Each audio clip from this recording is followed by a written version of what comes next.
Hello everyone, my name is Mohammed Waid Khan and today I'm going to be explaining our Lab 9's Task 1 and Task 2 and I will also be showing the Proteus simulation for them as well. So let's start.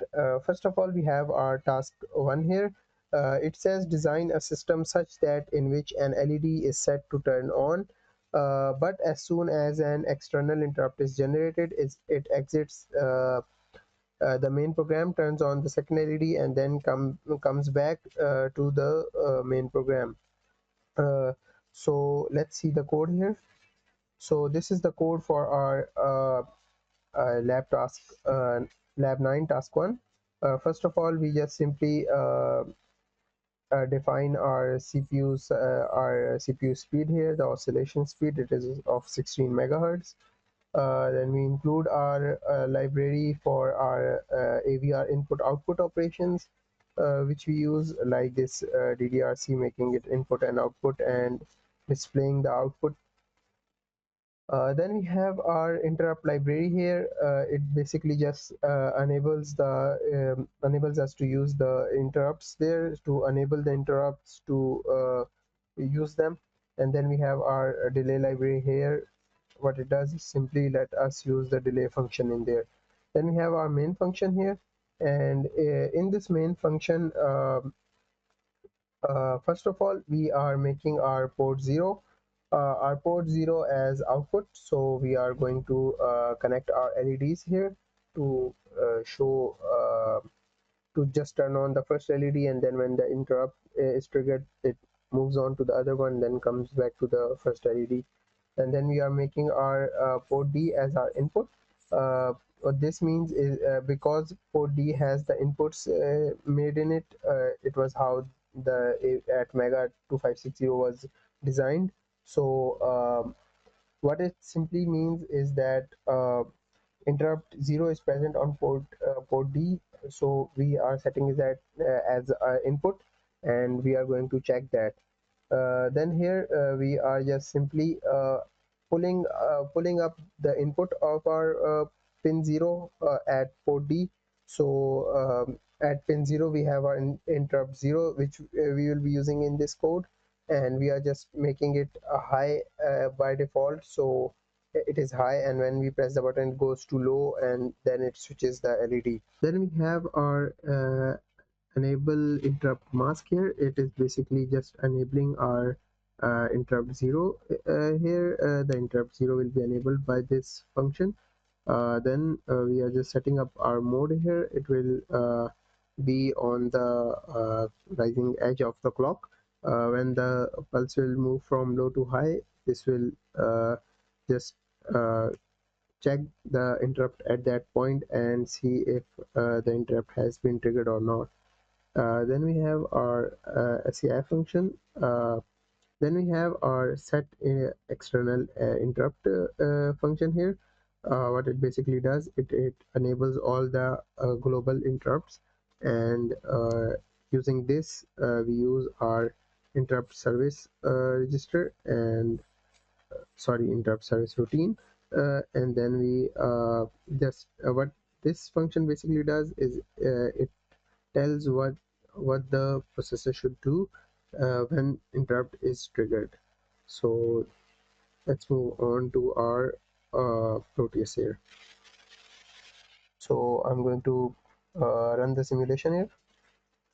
So we can see that this LED is on currently, which is connected on our pin 4 here, and when I'm going to press it, we saw that the LED moved and then came back. Again, we can try this, and we can see that it is just switching between those two LEDs when the interrupt is called. So this was our lab task 1. Now let's move on to our lab task 2. Uh, our lab task 2 is basically we have to design a system such that for each external interrupt generated, it displays on the LCD which interrupt is generated, all three interrupts. So we are just simply going to show which interrupt is generated on the LCD when the interrupt is generated. So it is a very basic code. First of all, again we just give our CPU speed here. we include the input output library here, we include the interrupt library here, we include the delay library here, and then we are including the lcd.h library here, using which we will go on and use the lcd display.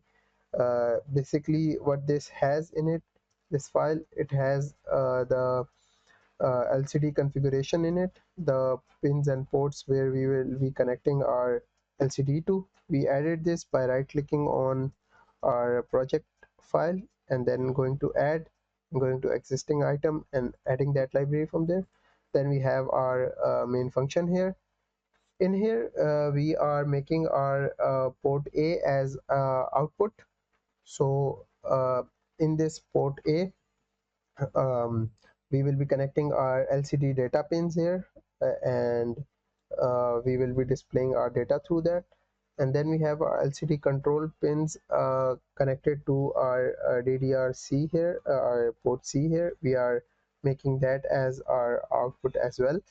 And then we have our port D, which we are making as input because it has the interrupt pins on it, and basically it will check for the input uh, for the pins, and we are again going to enable those pins, pull them up so they are getting a constant high as default, and when the button will be pressed they will just simply get a low, and it will interrupt our main function, and then again just display which function was used here, which interrupt was used here, sorry.